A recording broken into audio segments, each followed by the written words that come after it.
మయన్మార్ను భూకంపాలు వదలడం లేదు. ఈ నెల 28వ తారీఖున 7.7 తీవ్రతతో భూకంపం సంభవించింది. దాంతో మయన్మార్ కుదేలైపోయింది. మయన్మార్లో ఎక్కడ చూసినా హృదయ విదారక దృశ్యాలే కనిపిస్తున్నాయి. కుప్పకూలిపోయిన ఇల్లు, ఆ ఇళ్ల శిథిరాల కింద మనుషుల దేహాలు కనిపిస్తూ ఉన్నాయి.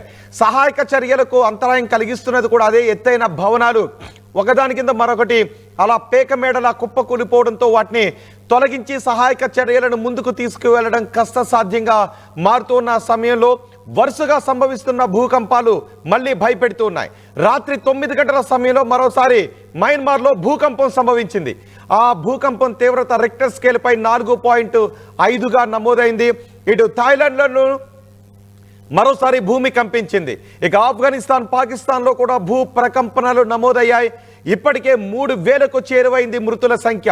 ఈ భూకంపం కారణంగా ఇప్పటికే మృతుల సంఖ్య 3,000కు చేరువైంది. మరో 7,000 మంది వరకు మరణించే అవకాశం ఉంటుందనే అంచనాలు భయపెడుతూ ఉన్నాయి. ఈ భూకంపం కారణంగా సుమారు 10,000 మంది మరణించి ఉంటారు అనే అంచనాలు వేస్తూ ఉన్నారు. చూడండి ఒకసారి ఆర్టీవీ స్క్రీన్ పైన శిథిలాలుగా మారిపోయిన భవనాలు, ఆ భవన శిథిలాల కింద ఎంతో మంది మనుషులు. ఇప్పటికీ సహాయక బృందాలు చేరలేని ప్రదేశాలు మయన్మార్లో ఎన్నో ఉన్నాయి.